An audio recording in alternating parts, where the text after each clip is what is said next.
Hello दोस्तों, welcome to my channel. आज की इस वीडियो में मैं यहाँ पर महाराष्ट्र बोर्ड का स्टैंडर्ड 10 का मैथ्स वन बोले तो अलजेब्रा का हर एक चैप्टर के हम लोग यहाँ पे रिवीजन करेंगे। तो आज हम लोग यहाँ पर देखने वाले हैं linear equation in two variable, जो कि फर्स्ट चैप्टर है आपका linear equation in two variable. अब इसमें आपको रिवीजन जितना भी जो भी चीज़ आ सकता है वो सारी चीज़ें मैं आपको इस चैप्टर में बताऊंगा। बात समझ में आ रही है? तो आपको यहाँ पर सिर्फ ध्यान देना है, ठीक है। अभी देखो यहाँ पर क्या बोला है, यहाँ पर है आपका linear equation in two variable. तो जब भी आया आपको सबसे पहले जनरल इक्वेशन आपको पता होना चाहिए, ठीक है। आपने पढ़ा होगा जनरल इक्वेशन होता है ax plus B Y plus C equal to 0। मतलब ए आपका कांस्टेंट है, बी कांस्टेंट है, सी कांस्टेंट है। यहाँ पे दो वेरिएबल है x और y। अब x और y की जगह कोई और भी दे सकता है, वो उसका कोई मैटर नहीं है। x y की जगह m n भी हो सकता है। इसको अगर मैं एग्जांपल ले लूँगा 2x plus 4y plus 8 equal to 0। देखो a b c तीनों कांस्टेंट निकला, ये दोनों वेरिएबल निकला। समझ में आया? ये जनरल इक्वेशन है आपका linear equation in two variable का। अब इसके अंदर linear equation in two variable में x और y की वैल्यू हम लोग निकालते हैं। तो उसके लिए हमने तीन मेथड देखा है इस चैप्टर में। पहली मेथड है आपकी यहाँ पे, जो पहली मेथड हम लोग देखेंगे वो है आपकी एलिमिनेशन मेथड।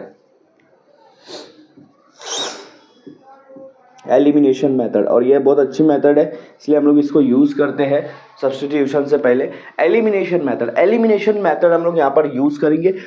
अब एलिमिनेशन मेथड कैसे सॉल्व करते हैं मैं आपको बताता हूँ। कोई भी एक हम लोग यहाँ पर पहले मैं आपको एक एग्जांपल ले लेता हूँ। x plus y is equal to 3, x minus Y is equal to 4।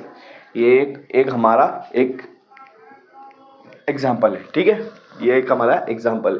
या फिर थोड़ा सा दूसरा ले लेता हूँ, ये बहुत इजी हो जाएगा आपका, क्योंकि ये डायरेक्ट कट हो जाएगा। तो दूसरा ले लेते हैं हम लोग 3a plus 5b is equal to 26, a plus 5b is equal to 22, ठीक है। ये वाला ले लेते हैं, ठीक है। हाँ देखो, इसके अंदर आपको दो रूल याद रखना है। जब भी एलिमिनेशन मेथड आएगा, ये आपको दिया है कि solve the following simultaneous equation, इससे अगर करना है तो दो रूल याद रखना है। वो दो रूल क्या है? फर्स्ट रूल आपका ये है कि जो आपका वेरिएबल है, वेरिएबल का जो कोएफिशिएंट है वो सेम होना चाहिए। क्या होना चाहिए? सेम। वेरिएबल का कोएफिशिएंट सेम होना चाहिए। अब वेरिएबल हमारे पास यहाँ पर इस क्वेश्चन में a और b है, तो या तो a के साथ वाले जो दोनों नंबर है ये सेम होना चाहिए, या तो b के साथ वाले दोनों नंबर ये सेम होना चाहिए। तो अगर आप देखोगे यहाँ ऑलरेडी b के साथ जो नंबर है ये दोनों सेम है। दोनों जगह क्या क्या है? 5 5, दोनों जगह सेम है। तो पहला रूल ऑलरेडी आपका सेटिस्फाई होता है। और अगर नहीं सेटिस्फाई हुआ तो आपको क्या करना है मैं आपको बताता हूँ। अब मान लो a जो है यहाँ 3 है, यहाँ पे क्या है 1 है। ये दोनों वेरिएबल के कोएफिशिएंट सेम नहीं है, कोएफिशिएंट सेम नहीं है, ठीक है। तो इसको सेम करना है। अब सेम कैसे करेंगे कि इन दोनों को सेम करना है ना। इन दोनों में छोटा वाला कौन सा है उसको बड़े वाले से मल्टीप्लाई कर दो। छोटा वाला 1 है, 1 को बड़े वाले से मल्टीप्लाई कर देंगे, ठीक है। हाँ, और अगर यहाँ पर दोनों सेम टेबल में नहीं आ रहा तो दोनों को एक दूसरे से मल्टीप्लाई कर देना है, ठीक है। तो ये पूरी इक्वेशन को मैं क्या करूँगा? 3 से मल्टीप्लाई कर दूंगा। ये वाली इक्वेशन 1 है और ये इक्वेशन है आपकी 2। अब मैं 2 इक्वेशन को 3 से मल्टीप्लाई कर दे रहा हूँ। लिख देना यहाँ पे मल्टीप्लाई इक्वेशन नंबर 2 बाय 3। तो पहली वाली इक्वेशन तो वैसे के वैसे नीचे उतार दो, उसमें कोई चेंज नहीं होगा। लेकिन दूसरी इक्वेशन को चेंज करेंगे 3 से मल्टीप्लाई करके। 3 1 ज़ा 3 प्लस 5 3 ज़ा 15 b इज इक्वल टू 22, 3 ज़ा कितना हो जाएगा? 66। मैंने इसको क्यों चेंज कर दिया? मैं आपको बता रहा हूँ कि अगर सेम नहीं आएगा तो सेम कैसे करते हैं। तो देखो यहाँ पे a वेरिएबल सेम हो गया, तो इसका मतलब फर्स्ट रूल क्या हो गया आपका? सेटिस्फाई हो गया। अब सेकंड रूल क्या है? सेकंड रूल यहाँ पर ये है कि जो सेम नंबर है, कोएफिशिएंट जो सेम है, उनकी साइन डिफरेंट होनी चाहिए, अलग अलग होनी चाहिए। साइन पहले देखते हैं। 3a से पहले प्लस है, 3a से पहले प्लस है, कुछ नहीं रहता मतलब प्लस रहता, तो साइन तो अलग सेम है, मुझे अलग अलग चाहिए। तो अब मैं क्या करूँगा? ये तो आपका पहली वाली इक्वेशन है, लेकिन ये आपकी न्यू इक्वेशन बन जाएगी 3, क्योंकि 2 को हमने चेंज कर दिया।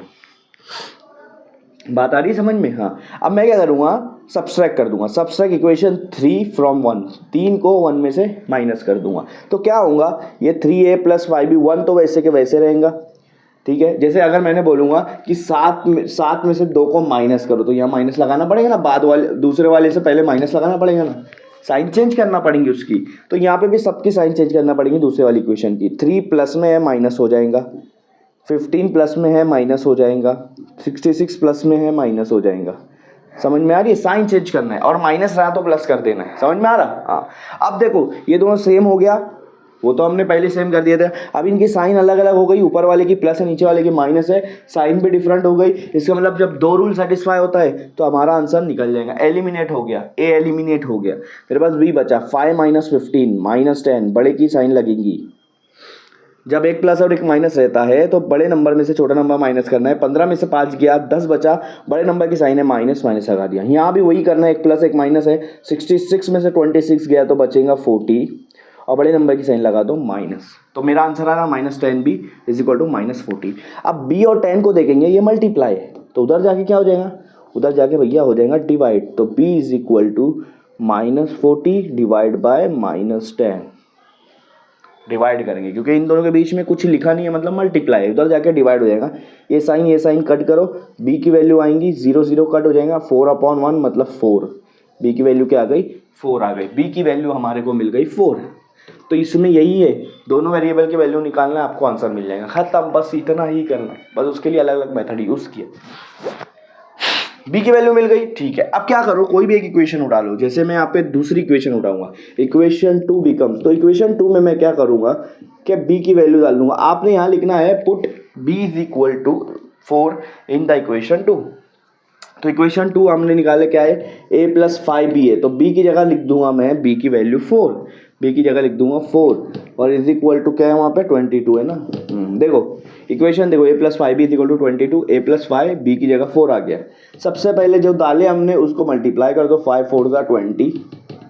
अगर 20 उधर लेकर चला गया क्योंकि यहाँ पे प्लस है, उधर लेके जाके हो जाएगा माइनस। अब बोलेंगे उधर क्यों लेके जा रहे, क्योंकि मुझे a तो निकालना है ना, उसको अकेले रखना पड़ेगा। 22 में से 2 गया कितना, 22 में से 20 गया कितना बचा, 2 बचा। तो a की वैल्यू क्या आ गई, 2 आ गई। यहाँ b की वैल्यू क्या आ गई, 4 आ गई। तो निकल गया ना भाई आपका b और a। बस इतना तो करना है। 3 मार्क के लिए अगर क्वेश्चन आया तो आपको क्या क्या बड़ी बात है यार, इसमें फौरन सॉल्व हो जाएगा। ये होता है एलिमिनेशन मेथड। कितना सिंपल है, बात आ रही है समझ में? ठीक है, बात आ रही समझ में? ठीक है। अब दूसरी मेथड की तरफ जाएंगे। इसी तरह से a और b और x और y जो भी वेरिएबल है वो निकालेंगे। दूसरी मेथड है मेरी, कौन सी मेथड है, ग्राफिकल मेथड। ग्राफिकल मेथड वो हम लोग देखेंगे, ठीक है। मैं इसको रफ कर देता हूँ, ग्राफिकल मेथड की तरफ जाएंगे हम लोग। हाँ, ये फर्स्ट मेथड हमारी हो गई। अब जाएंगे हम लोग ग्राफिकल मेथड में। ये दो रूल को सेटिस्फाई करना है पहली वाली मेथड में तो आपको आंसर मिलेगा। अब दूसरी मेथड है आपका ग्राफिकल मेथड, ग्राफ के ज़रिए से।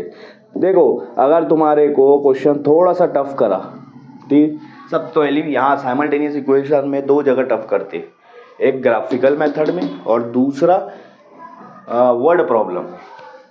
क्योंकि वर्ड प्रॉब्लम बच्चों को थोड़ा सा प्रॉब्लम देता है, मतलब वो इक्वेशन बनाने में थोड़ा सा दिक्कत होती है, ठीक है। तो वर्ड प्रॉब्लम में थोड़ा सा दिक्कत होगी और एक ग्राफिकल मेथड में, क्योंकि ग्राफिकल मेथड में कभी कभी एरिया पूछ लेता है, इसका एरिया क्या होगा, ठीक है, ये हिसाब से। देखो इसका मैंने एक इक्वेशन ले लेता हूँ, x plus Y is equal to 3 और वो जो पहले लिया था मैंने वही वाली ले लेता हूँ, x minus Y is equal to 4, ठीक है। क्योंकि ग्राफिकल मेथड में आपको इजीली बताता हूँ। अब x plus Y is equal to 3, x minus Y is equal to 4। अब यहाँ पर आपको एक एक इक्वेशन के लिए एक एक टेबल बनाना पड़ेगा। पहले ये वाली इक्वेशन के लिए बना लेता हूँ, x plus Y is equal to 3 के लिए एक टेबल बनाऊंगा। यहाँ x रहेगा, यहाँ y रहेगा, यहाँ x कॉमा वाई रहेगा, इस तरह से। हाँ, अब y की और x की कोई भी वैल्यू ले लो आप। मैं x की वैल्यू यहाँ ले लेता हूँ 0 1 2 3। ये तो बहुत ईजी है क्वेश्चन, बहुत ईजी है। तो देखो अगर x की जगह 0 रखूँगा, आपको नीचे सॉल्व कर लेना या रफ बुक पे, यहाँ भी सॉल्व करते कोई प्रॉब्लम नहीं, अच्छा रहेगा, एग्जामिनर को दिखेगा कि आपने कुछ मेहनत की है, ठीक है। x की जगह पे 0 plus Y is equal to 3 solve करना है, यही सॉल्व करना है। तो 0 आ रहा तो y की वैल्यू कितनी आएंगी, 3। मतलब x की जगह 0 आ गया तो y की वैल्यू कितनी आएंगी ताकि हमको आंसर मिले। 0 में कितना मिलाऊंगा तो 3 आएगा, 3 मिलाऊंगा तो यहाँ 3 आएगा, तो आपका आंसर आएगा 0,3, ठीक है। अब x की जगह अगर मैं 1 रख देता हूँ तो y की वैल्यू क्या आएंगी, x की जगह मैंने रख दिया 1, 1 plus Y is equal to 3, 1 उधर जाएगा तो क्या हो जाएगा, माइनस हो जाएगा, 3 माइनस 1 2, तो y की वैल्यू आ गई 2। तो 1 2 1,2। आ रही है बात समझ में? अब तीसरा अगर हम देखेंगे तो x plus Y is equal to 3 है, उसमें x की वैल्यू हम लोग 2 रखेंगे तो y की वैल्यू क्या आएंगी, सीधी सी बात है 2 में कितना मिलाऊंगा तो 3 आएगा, 1 मिलाऊंगा ना यार भाई, 2 में 1 मिलाएंगे तो 3 आ जाएगा, बस यही तो पूछना है। ये 2 उधर जाएगा माइनस हो जाएगा, 3 माइनस 2 कितना हो रहा 1, तो यहाँ 1 रख देंगे, ये हो जाएगा 2,1। ठीक है, अब अगर x की जगह 3 रखूंगा तो y की जगह क्या आएगा 0, 3 प्लस 0 कितना आएगा 3 आएगा। ठीक है, ये आ गया आपका एक टेबल किसके लिए, x plus y equal to 3। ये मैं एक्स वाई की सारी वैल्यू यहाँ लिख देता हूँ, x कॉमा वाई की वैल्यू लिख देता हूँ यहाँ पे। पहली वैल्यू क्या है 0,3, दूसरी है 2,1, तीसरी है 2 है ना 1,2, 2,1 और चौथी है 3,0। ठीक है, अब दूसरे के लिए हम लोग यहाँ पर एक टेबल बनाएंगे। दूसरे इक्वेशन के लिए, दूसरी इक्वेशन है मेरे पास x minus Y is equal to 4, x minus Y is equal to 4। देखो यहाँ पर क्या करना है आपको, x minus Y is equal to 4, x यहाँ आएगा, y यहाँ आएगा, x कॉमा वाई। जब भी ऐसा कुछ इक्वेशन आया y माइनस के बाद y रहा तो यहाँ पे y की वैल्यू डाल देना आपने। y की वैल्यू अगर मैं 1 डाल रहा हूँ, यहाँ 2 डाल दो, यहाँ 3 डाल दो, यहाँ 0 डाल दो, आपके ऊपर है। ठीक है, y की वैल्यू डाल दो ताकि आपको इजी रहे इक्वेशन सॉल्व करने में। देखो x minus Y is equal to 4, पहले में y की वैल्यू क्या है, पहले में y की वैल्यू 1 है तो y की जगह 1 डाल दो, -1 उधर जाके क्या हो जाएगा +1 हो जाएगा, 4 + 1 कितना हो रहा 5। मतलब x minus Y is equal to 4, x में से y माइनस करूँगा तो आंसर 4 आना चाहिए। 5 - 1 कितना आएगा 4, 6 - 2 4, 7 - 3 4, 4 - 0 4। देखो करके देखो, अब y की वैल्यू 2 रखना है। देखो y की वैल्यू अगर मैंने 2 रख दिया और -2 इधर लेकर आ गया तो +2 हो जाएगा, 4 + 2 कितना हो रहा है 6। देखो 6 आया x की वैल्यू, तो यहाँ आएगा 5,1, यहाँ आएगा 6,2, यहाँ आएगा 7,3, यहाँ आएगा 4,0। करके देख लो, 3 वाला लगेगा। y की वैल्यू अगर मैं 3 रखता हूँ उधर जाके प्लस हो जाएगा +3, तो 4 + 3 कितना हो रहा है 7, ये 7 आया। अगर y की वैल्यू 0 रखते हैं तो उधर जाके +0 हो जाएगा, तो x की वैल्यू 4 + 0 कितना होगा 4। देखो तो ये आपका दूसरा आ गया। दूसरे का क्या है, x, y यहाँ लिख देते हैं हम लोग, क्या है 5162 73 4,0, इस तरह से। ठीक है, हाँ अब यहाँ पर मैं ग्राफ बना के बता देता हूँ, और ग्राफ की मेथड से हम लोग को यहाँ पर x और y की वैल्यू निकालना है। ये दूसरी मेथड है हमारी। अब आप देखो, पहला वाला x होता है तो पहले वाले में सबसे बड़ा नंबर है 7, तो हम लोग, और दूसरे वाले में सबसे बड़ा नंबर है 6, तो हम लोग 7 तक के बना लेते हैं। ये 1 2 3 4 5 6 7, 1 2 3 4 5 6 7, ये हो गया 1, इधर हो जाएगा -1,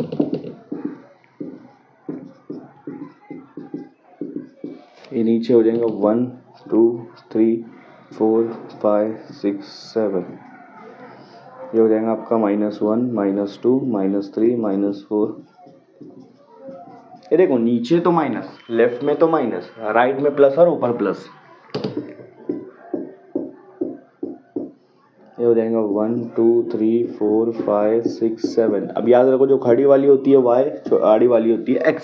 आपको लिखना है scale on x axis, scale यहाँ लिखना है on x axis. x axis पे क्या होगा 1 सेंटीमीटर कितना होगा 1 यूनिट, और y एक्सिस में भी 1 सेंटीमीटर कितना होगा 1 यूनिट होगा। ठीक है, लेकिन अभी यहाँ पर हम लोगों को, ठीक है देखते हैं कैसे आएगा। देखो ये आपकी स्केल है। ठीक है, अब पहला देखो 0,3, x 0 हो गया तो x बोले तो आड़ी वाली लाइन छोड़ देना है। y पे 3 है, y पे 3 कहाँ पर आ रहा है यहाँ पे, इसको 1, 0 जो आया उसको छोड़ देना है। ठीक है, दूसरा 1,2, मतलब आड़ी वाली पे 1, खड़ी वाली पे 2, यहाँ पर दोनों मिल रहे यहाँ पर। तीसरा आड़ी वाली पे 2 और खड़ी वाली पे 1, दोनों कहाँ मिल रहे यहाँ पर।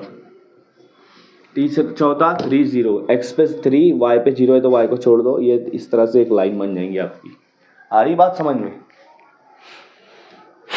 या आप क्या करना है, इस लाइन को नाम दे देना है, इसकी इक्वेशन ले लेना है, क्या थी, x plus y equal to 3। ये x plus y equal to 3 वाली लाइन है, ये लाइन की इक्वेशन है। ये इक्वेशन रिप्रेजेंट करती कि ये लाइन, ये वाली लाइन, समझ में आ रही है बात, उसकी पोजीशन, उसका लोकेशन। अब देखो दूसरा है आपका 5,1, 5 x पे 5 y पे 1 यहाँ पर आएगा। दूसरा फिर उसके बाद 6,2, 6 और ये 2 यहाँ पर आएगा। उसके बाद है 7,3, 7 यहाँ है, 3 यहाँ है। 5,1 थोड़ा नीचे ले लेता हूँ, यहाँ पे हमने बहुत कम जगह रखी है, ठीक है। दूसरा है 6,2 यहाँ पर, 7,3 यहाँ पर, और आखिरी में दिया है 4,0, x पे 4 y पे 0 ये। अब इनको भी जोड़ दो आप इस तरह से, तो ये आपका यहाँ पर, ये दोनों यहाँ पर मीट कर रहे हैं, ठीक है। इसका भी नाम दे दो x minus Y is equal to 4, ठीक है। इस तरह से ये आपकी इक्वेशन आ गई। आ रही बात समझ में? अब आपको देखना है कि ये x एक्सिस से कितनी दूरी पे है, y एक्सिस से कितनी दूरी पर है, वो आपको लिखना है। मतलब x पे कहाँ पर आ रहा है, y एक्सिस पे कहाँ पर आ रहा है, ये वाला पॉइंट, ठीक है। तो कहाँ पर आएगा ये दोनों, x में देखेंगे तो 3 और 4 के बीच में आ रहा है, इसको बोलेंगे 3.5, या आप लिख सकते हैं 7/2, 7/2 भी लिख सकते हैं। x की वैल्यू, x पर कहाँ पर आ रहा है, 3.2 पर आ रहा है, ठीक है। और y पर कहाँ पर आ रहा है, अगर x आपका 3.2 है तो y कितना होगा, y पर कहाँ पर आ रहा है, देखो x पर आ रहा है 3.5 पर, ठीक है, 3.5। y पर आ रहा है 0 और 1 के बीच में, तो 0 और 1 के बीच में वो भी नीचे है, इसलिए -0.5, मतलब -1/2 यहाँ पर आ रहा है। आप ग्राफ बनाओगे ना, आपको एकदम सिंपल दिखेगा कि ये 0 और 1 के बीच में आ रहा है 0.5, यहाँ पे लाइन होती है ग्राफ पे, और यहाँ पर ये 3 और 4 के बीच में आ रहा है, इसका मतलब 3.5। तो ये आपका x की वैल्यू और y की वैल्यू निकल गई। याद रखो x की वैल्यू क्या है 7/2, y की वैल्यू क्या है -1/2। इस तरह से इस क्वेश्चन को ग्राफिकल मेथड से सॉल्व करना है। बात आ रही समझ में, ठीक है। अब एक चीज बता दो, पेपर में बहुत बार पूछा गया है ऐसा क्वेश्चन। मान लो पेपर में आपको दिया रहेगा सिर्फ x plus Y is equal to 3, ये वाली इक्वेशन दी रहेंगी, और बोलेंगे कि इसकी ग्राफ बनाओ, तो इसकी ग्राफ आपकी ये रहेंगी, इक्वेशन की लाइन ग्राफ में बनाओ, ये ग्राफ पे ये वाली सिर्फ, ठीक है, हाँ। और आपको बोलेगा कि ये कौन सा ट्राइंगल, ये कौन सा शेप बन रहा है, तो शेप कौन सा बन रहा है, ट्राइंगल बन रहा है ना, ये देखो ट्राइंगल बन रहा है, तो आपको लिखना है ये शेप ट्राइंगल है। और दूसरा आपको पूछेगा इसका एरिया निकालो, एरिया ऑफ ट्राइंगल ABC। मान लो ये A है, ये B है, ये C है। अब आप एरिया ऑफ द ट्राइंगल आपको पता है, बचपन से पढ़ते आ रहे, half into base into height है, तो भैया हाफ इंटू बेस, ट्राइंगल का बेस यहाँ से लेके ये वाले पॉइंट पे कहाँ जा रहा है, वो 3 पर जा रहा है। आपको यहाँ देखना, x एक्सिस पर देखना है, कहाँ जा रहा है वो 3 पर, तो बेस उसका 3 सेंटीमीटर है, हाइट 3 यूनिट है, सॉरी हाइट का है वो भी 3 है, तो 3 हो जाएगा, 3 3 ज़ा 9, 9/2 is equal to 4.5 unit centimetre. तो एरिया क्या आ रहा है, square centimetre, sorry unit square unit आ रहा है, कितना आ रहा है 4.5, half into base into height. तो बेस में ये 3 पर टच कर रहा है x एक्सिस पे, हाइट पे भी 3 पे टच कर रहा है x एक्सिस पे, तो हाइट भी 3 हुई, बेस भी 3 हुई, 3 3 ज़ा 9, 9/2 4.5, ये उसका एरिया आ गया। इस तरह का क्वेश्चन बहुत बार पूछता है। समझ में आ रही है बात, ग्राफिकल मेथड। यही तो मैं बोला था ना कि अगर हार्ड करता है तो क्या करता है, ये है हार्ड, कुछ नहीं होता है, बस बच्चों को समझ में नहीं आता है। समझ में आई बात, कितना सिंपल है, ठीक है। अब तीसरे वाले हम लोग मेथड पे पहुंचेंगे। सो अब हम यहाँ पर देखेंगे इसकी थर्ड मेथड जो है वो क्रैमर्स रूल है। वो कौन सा रूल है, क्रैमर्स रूल है, ठीक है। तो क्रैमर्स रूल हम लोग यहाँ पर देखेंगे। अब क्रैमर्स रूल आपका क्या है वो हम लोग सबसे पहले देखेंगे। आपको एक क्वेश्चन लेके देखता हूँ, वही वाला क्वेश्चन लेते हैं जो अभी हमने सॉल्व करे, x plus Y is equal to 3, x minus Y is equal to 4, ताकि आपको x और y की वैल्यू समझ में आ जाएंगी। इससे भी सेम आ रही है, अलग अलग आ रही है, समझ में आ रहा बात को। इसमें क्या करना है, इस तरह से लिखना है, सबसे पहले कांस्टेंट इधर और x और y। हाँ, लीनियर इक्वेशन 2 वेरिएबल में एक चीज़ याद रखना, x और y एक तरफ रहेगा, कांस्टेंट एक तरफ रहेगा। आपको क्वेश्चन कैसा भी दिया आपको इस तरह से लिखना है, चेंज करके। अब आपको सबसे पहले यहाँ पे d निकालना है। d क्या आता है, d आप लिख लेना a b c a1 b1 c1, इस तरह से a2 b2 c2 पूरा निकाल लेना। d क्या होता है, मैं सिंपल सा बता रहा हूँ। डी क्या होता है, ये लेफ्ट साइड में जो x और y है उसके कोएफिशिएंट, x का कोएफिशिएंट ऊपर 1 है, y का 1 है, नीचे x का 1 है, y का -1 है, ये आपका d आ गया। तो इसको कैसे सॉल्व करेंगे आप, ये दोनों को मल्टीप्लाई करेंगे, 1 मल्टीप्लाई -1, और यही पहले मल्टीप्लाई होगा, इसको पहले नहीं कर देना है, समझ में आ रही है बात। उसके बाद माइनस लगाना है, फिर दूसरा ब्रैकेट। अब दूसरे ब्रैकेट में क्या लिखेंगे, ये 1 मल्टीप्लाई 1, 1 मल्टीप्लाई 1। अब देखो 1 1 का क्या होता है, 1 होता है, लेकिन यहाँ पे माइनस है तो माइनस लगेगा, फिर इसके बाद ये फॉर्मूले का माइनस, फिर 1 1 1, तो -1 कितना हो जा रहा है, -2 हो जा रहा है। कितना हो जा रहा है, -2। तो d की वैल्यू कितनी आई, -2। समझ में आ रही बात। हाँ, अब निकालेंगे dx में क्या करना है, आपने ध्यान देना है, d अगर आप सही निकाले तो dx और dy उस पर डिपेंड है। dx में क्या करना है, देखो ये वाला x होता है, ये वाला y होता है, ये x के कोएफिशिएंट, ये y के कोएफिशिएंट, ठीक है। आपको dx निकालना है ना, तो x के कोएफिशिएंट को नहीं लिखना है, छुपा देना है। क्या बच रहा है, y का कोएफिशिएंट क्या है, 1 -1, उसकी जगह पे लिखना है उसको। अब x की जगह पे आपने x नहीं लिखा तो क्या लिखेंगे, कांस्टेंट लिखेंगे। कांस्टेंट क्या है, 3 4, ये लिखेंगे यहाँ। आ रही है बात समझ में, ठीक है। सेम कंसेप्ट अप्लाई करो, इन दोनों को मल्टीप्लाई करो, 3 को -1 से मल्टीप्लाई करो एक ब्रैकेट में, और दूसरे ब्रैकेट में 1 को 4 से मल्टीप्लाई करो। तो 3 1 जा कितना होगा, 3 होगा, प्लस माइनस माइनस, ये फॉर्मूले का माइनस, 4 1 जा 4, -3 और -4 कितना होगा, -7 होगा, -7। तो dx कितना है आपके पास, -7 आया dx। देखो मैं यहाँ लिख देता हूँ, d आया मेरे पास -2, dx आया मेरे पास -7। अब निकालेंगे dy, फिर से आपको यहाँ पर इस तरह से बना लेना है मैट्रिक्स। अब आप क्या करेंगे, यही देखना है x, ये पहला x का कोएफिशिएंट है, दूसरा y का, तो x की जगह पे लिखना है, क्योंकि dy है, y की जगह पे नहीं लिखना है, x की जगह पे x का लिखना है 1 1, और y की जगह पे y नहीं लिखना है, कांस्टेंट लिखना है 3 4। आ रही है बात समझ में। अब वही सेम कंसेप्ट अप्लाई करो, ये दोनों को मल्टीप्लाई, 1 मल्टीप्लाई 4, उसके बाद माइनस, उसके बाद 3 मल्टीप्लाई 1, ठीक है। अब पहला ब्रैकेट सॉल्व करूंगा, 4 1 जा कितना हो रहा है, 4 हो रहा है, -3 1 जा कितना हो रहा है, 3 हो रहा है, तो 4 - 3 कितना होगा, 1। तो dy कितना आया मेरे पास, 1 आया, dy कितना आया, 1 आया, ठीक है। तो d dx और dy आपको इस तरह से निकालना है। अब निकालेंगे x और y।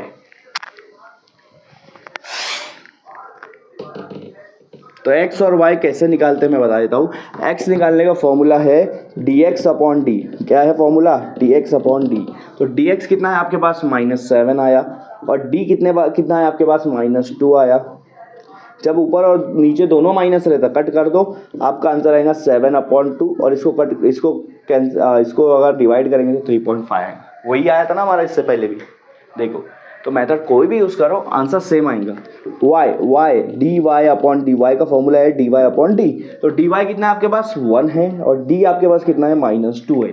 अब कहीं भी माइनस आ रहा है, ऊपर आ रहा है या नीचे आ रहा है, उसको लिखना है ऊपर, आखिरी में उसको ऊपर ही लिखना है, -1/2, इसका मतलब आएगा -0.5। तो देखो x क्या आया, y क्या आया, वही आया जो हमारा पहले आया था। तो ये है हमारी क्रैमर्स रूल, इस तरह से इसको सॉल्व करना है, एकदम सिंपल सा है, और इस पर भी क्वेश्चन पूछे जाते हैं।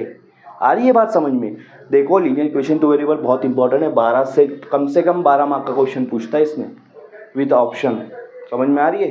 तो ये तो बहुत इंपॉर्टेंट, इसको छोड़ना भूलना भी मत, क्योंकि इसके बाद क्वाड्रेटिक इक्वेशन है, फिर अरिथमेटिक प्रोग्रेशन है। तो ये तो मुझे सबसे ईजी लगता है, सबसे ईजी चैप्टर। बात आ रही है समझ में। तो ये 3 मेथड उसमें यूज़ किया है। एक प्रैक्टिस सेट आपकी इस तरह से भी दी हुई है, इस तरह के क्वेश्चन भी आते हैं जहाँ पर वेरिएबल आपके नीचे दिया हुआ है। तो इसको कैसे सॉल्व करना है, कैसे करना है, वो हम लोग को यहाँ पर देखना है। अभी देखो यहाँ पर लिया है 2/x, तो मैं इसको ऐसा लिख सकता हूँ 2 × 1/x लिख सकते हैं ना, क्योंकि जब मल्टीप्लाई करोगे 2 1 जा 2 हो जाएगा, और नीचे x, ठीक है। तो 3 और उसके बाद माइनस है, और 3/y को आप ऐसे लिख सकते हो 1/y = 15, ठीक है। अब यहाँ पर देखो, यहाँ पर भी लिखा है 8/x, तो उसको लिखोगे आप 1/x + 5 1/y, ठीक है, = 77। ये आपकी 2 इक्वेशन हो गई, ठीक है। अब देखेंगे यहाँ पर, देखो दोनों वेरिएबल तो ऊपर होता है, तो 1/x है, तो आपको क्या करना है, 1/x को a मान लेना है। क्या मान लेना है, a मान लेना है, और 1/y को b मान लेना है। बात आ रही है समझ में, दिमाग में। 1/x को a, 1/y को b मान लेना है। अब जहाँ पे 1/x रहेगा वो a रहेगा, जहाँ पे 1/y रहेगा वो b रहेगा। जैसे आप यहाँ पर देख लो, 2 के बाद 1/x है, उसकी जगह डाल लूँगा a, -3 के बाद 1/y उसकी जगह डाल लूँगा b, इज इक्वल टू 15। ये हो गया आपकी पहली इक्वेशन। 8 1 अपॉन एक्स, इसकी जगह डाल दूंगा a प्लस 5 1 अपॉन वाई, ये डाल दूंगा b, और ये हो जाएंगी आपकी 77 दूसरी इक्वेशन। ठीक है, पहली और दूसरी इक्वेशन आपकी हो गई। ठीक है, अब इसके बाद आप आपका जनरल सॉल्व कर सकते हो। मैंने आपको 2 रूल बताया था, आपको यहाँ पर कोई भी मेथड यूज़ कर सकते हैं। अगर आप एलिमिनेशन मेथड की बात कर रहे हो तो वहाँ भी आपको देखो कैसा है। अब मुझे 3 और 5 दोनों सेम टेबल में नहीं आते, लेकिन अगर आप यहाँ देखोगे 2 और 8 दोनों सेम टेबल में आते हैं तो ये ईजी रहेगा इसको सेम करना। ये जो 2 है इसको 8 की तरह बनाना है तो 4 से मल्टीप्लाई कर दो, 4 से, तो पूरी इक्वेशन 4 से मल्टीप्लाई हो जाएंगी। ऊपर वाली हो जाएंगी 2 4 सा 8a माइनस 3 4 सा 12a 3 4 सा 12b इज इक्वल टू 15 4 सा 60। ये हो जाएंगी आपकी थर्ड इक्वेशन। और दूसरी इक्वेशन वैसे के वैसे नीचे उतार लो, दूसरी इक्वेशन वैसे के वैसे नीचे उतार लो। अब देखो पहला रूल तो आपका यहाँ पे सेटिस्फाई होता है कि आपकी दोनों इक्वेशन क्या होना चाहिए, अरे दोनों कोएफिशिएंट वेरिएबल, कोई भी एक वेरिएबल का दोनों कोएफिशिएंट सेम होना चाहिए। हो गया ना सेम ये दोनों। पर दूसरा रूल क्या है कि एक प्लस और एक माइनस होना चाहिए। तो यहाँ पर अगर मैं करूँगा सब्सट्रैक्ट इक्वेशन 2 फ्रॉम इक्वेशन 3, तो 3 तो वैसा का वैसा रहेगा, लेकिन जो 2 है उसकी साइन चेंज होएंगी। माइनस ए, जहाँ प्लस है वहाँ माइनस हो जाएगा, और जहाँ माइनस है वहाँ प्लस हो जाएगा। यहाँ तो सभी प्लस थे तो माइनस हो गए। अब देखो ए का जो है कोएफिशिएंट सेम है और आपकी जो साइन है अलग अलग है, कैंसिल कर दो। -12 -5 क्या हो जाएगा -17b। जब दोनों माइनस होते तो आपको प्लस करना है, साइन बड़े की लगाना है। 60 -77, 60 प्लस में है, ये माइनस में। प्लस माइनस जब आता है बड़े में से छोटा माइनस करो, बचेगा 17 और बड़े की साइन लगा दो माइनस। तो ये हो गया -17b इज इक्वल टू -17। ठीक है, ये b और -17 दोनों मल्टीप्लाई में, उधर जाके क्या हो जाएंगे डिवाइड। तो यहाँ पर आपका -17 है, उसको ये वाला -17 जाकर डिवाइड हो जाएगा, माइनस माइनस कैंसिल, 17 कैंसिल, बचेगा 1। याद रखो डिवाइड में जब कट करते हो तो बचता है 1। बहुत सारे यहाँ पे 0 लिखते हैं, सबसे बड़ी गलती है। तो b की वैल्यू क्या आ गई 1 आ गई। अब a निकालेंगे, कोई भी एक इक्वेशन ले लो, ये ले लेता हूँ मैं। ठीक है, ये वाली इक्वेशन ले लेता हूँ, उसमें b की वैल्यू 1 डालूंगा। ये सॉल्व हो गया हमारा। यहाँ पे b की वैल्यू 1 डाल दो, 2a माइनस 3b की वैल्यू 1 डाल दो। आपने लिखना है put b is equal to 1 in equation, कौन सा है 1 है, ठीक है, इज इक्वल टू 15। हाँ, अब देखो ये दोनों को मल्टीप्लाई करो। सबसे पहले 3 1 3 हो जाएगा, यहाँ 15, और ये -3 उधर जाके प्लस हो जा रहा है, -3 उधर जाके प्लस हो जा रहा है, तो 15 प्लस 3 कितना हो जा रहा है 18 हो जा रहा है। तो 2a इज इक्वल टू 18। अब 2 इधर आके डिवाइड करो, क्योंकि a के साथ मल्टीप्लाई में है, तो 18 डिवाइड बाई 2 क्या हो जाएगा 9। तो a की वैल्यू क्या आ गई आपकी 9 आ गई, a की वैल्यू 9 आ गई, b की वैल्यू 1 आ गई। समझ में आ रही है बात। अब इसके बाद क्या करना है, इसके बाद हमको करना है a और b की वैल्यू यहाँ लिख देता हूँ। a की वैल्यू 9 है, b की वैल्यू 1 है। अब इसके बाद क्या करना है, a और b थोड़ी निकालना है मुझे, तो x और y निकालना है। क्वेश्चन में x और y है। हाँ भाई, ये तो गजब हो गया। अरे हमने क्या करा था, 1/x को a माना था। मैंने क्या करा था, 1/x को a माना था, और a की वैल्यू क्या है 9 है, तो यहाँ 9 लिख दो। तो 9 इधर आ जाएगा, x इधर चला जाएगा, तो 1/9 इज इक्वल टू x। तो x की वैल्यू निकल गई 1/9 आ गई x की वैल्यू। इस तरह से y की वैल्यू, y को क्या माना था हमने b किसको माना था 1/y को। b की वैल्यू क्या है यहाँ पे 1 है, ये 1 इधर ले लो, y उधर ले लो, 1/1 इज इक्वल टू y हो जाएगा। तो ये y की वैल्यू आ जाएगी 1, तो y की वैल्यू 1 आ गई, x की वैल्यू 1/9 आ गई। तो ये क्वेश्चन इस तरह से सॉल्व करना है। समझ में आई बात। अब लास्ट क्वेश्चन आपका रहेगा वर्ड प्रॉब्लम पे। तो वर्ड प्रॉब्लम पे क्वेश्चन बहुत बार, अरे ये तो देता ही देता है, ठीक है।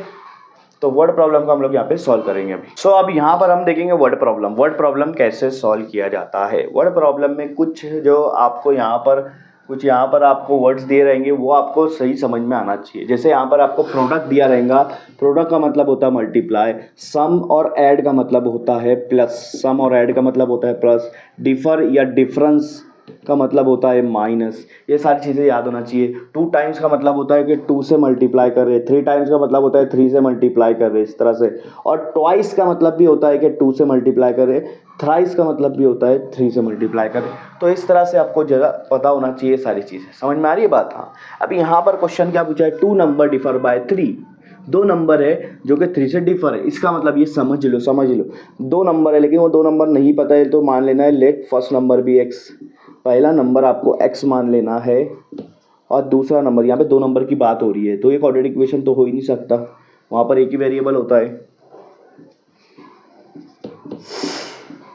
फर्स्ट नंबर भी x, सेकंड नंबर भी y, ठीक है। तो फर्स्ट नंबर x है, सेकंड नंबर y है, ठीक है। अगर क्वाड्रेटिक इक्वेशन का क्वेश्चन होता तो वहाँ पर क्या लिखा रहता पता है कि पहला नंबर है लेकिन दूसरा नंबर उसके बाद आ रहा है, या दूसरा नंबर दो इवन नंबर है, दो इवन नंबर, दो कंसेक्यूटिव इवन नंबर ऐसा पूछे रहेगा। तो कंसेक्यूटिव इवन नंबर मतलब अगर एक 2 है तो दूसरा 4 आएगा, उसके बाद आने वाला, लगेज बाद आने वाला। तो आपको एक दिया रहेगा तो दूसरा आपको पता चल जाएगा। तो इसमें आपको सिर्फ इसको x मानना है तो यहाँ आ जाएगा x+2 इस तरह से। यहाँ दो वेरिएबल इस्तेमाल करने की जरूरत नहीं रहती है, क्वाड्रेटिक इक्वेशन रहता है, लेकिन यहाँ पर दो वेरिएबल यूज करना पड़ेगा कि वो दो नंबर हमको पता ही नहीं ना कौन है, वो बाजू बाजू वाले, दूर वाले, कहाँ के, कुछ भी नहीं पता, ठीक है। तो यहाँ पर दिया फर्स्ट नंबर x है, सेकंड नंबर y है। अब बोला है कि दो नंबर डिफर बाय 3, याद रखो दो नंबर है तो जब उनको मैं डिफरेंस करूंगा, डिफर का मतलब हो रहा है माइनस, x में से y माइनस करूंगा तो 3 बचेगा, एक नंबर में से दूसरा नंबर माइनस करूंगा 3 बचेगा, ठीक है। अब देखो ये इक्वेशन से आपको एक चीज़ पता चलती है कि यहाँ x जो है वो बड़ा नंबर है, क्योंकि 10 मान लो x 10 है, y तुम्हारा 7 है, तो क्या आएगा 3, ठीक है।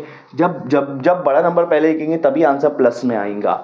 अगर मैं यहाँ पर ऐसा लिख दूंगा 7 - 10 तो ये -3 आएगा, तो यहाँ तो माइनस है नहीं ना। अगर यहाँ माइनस आंसर आता इसका मतलब ये बाद वाला नंबर बड़ा रहता, लेकिन यहाँ पे प्लस में, इसलिए इससे पता चलेगा बड़ा नंबर कौन सा x है, छोटा नंबर कौन सा y है।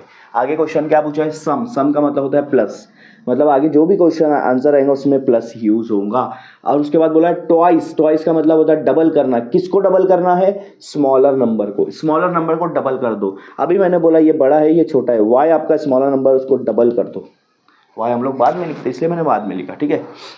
आगे बोला एंड थ्राइस का मतलब होता है triple, thrice the greater number है, जो बड़ा वाला नंबर है उसको ट्रिपल कर दो, बड़ा नंबर x है उसको ट्रिपल कर दो।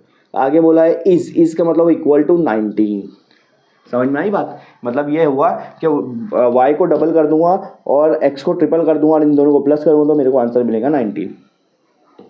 तो अब इसको सॉल्व करो, इसको सेम सॉल्व करना है साइमल्टेनियस इक्वेशन से। एलिमिनेशन मेथड यूज़ करो, क्रेमर्स रूल यूज़ करो, कुछ भी यूज़ करो, या वहाँ पर अगर दिया है कि ये मेथड यूज़ करो तो वो यूज़ करना। तो इस तरह से इस क्वेश्चन सॉल्व होते हैं। एलिमिनेशन मेथड आपको 2 बार बता दिया हूँ मैंने, तो यहाँ भी उस तरह से सॉल्व करेंगे। सबसे पहले आपको ये चीज़ समझ में आना चाहिए कि इसको बनाते कैसे। इक्वेशन अगर आपकी बन गई फिर आगे कोई भी प्रॉब्लम नहीं है, ठीक है, क्योंकि ईजी इक्वेशन रहती है। लेकिन मेन जो काम है वो इक्वेशन बनाने का होता है। आया समझ में। अब एक चीज़ बताता हूँ कि MCQs पूछे जाते हैं, MCQs पूछे जाते हैं। तो MCQs आपके कैसे पूछे जाएंगे मैं आपको कुछ बता देता हूँ। दो एक चीज़ जो MCQs पूछे जाएंगे, पहले तो आपको बोला रहेगा कि आपके पास साइमल्टेनियस इक्वेशन दी है x + 2y = 4, जिसमें x की वैल्यू है 1 या 2 मान लो, तो y की वैल्यू क्या आएंगी, ऐसा क्वेश्चन पूछा रहेगा। या y की वैल्यू दी रहेंगी, x की वैल्यू क्या आएंगी, ऐसा क्वेश्चन पूछा रहेगा। बात आ रही समझ में।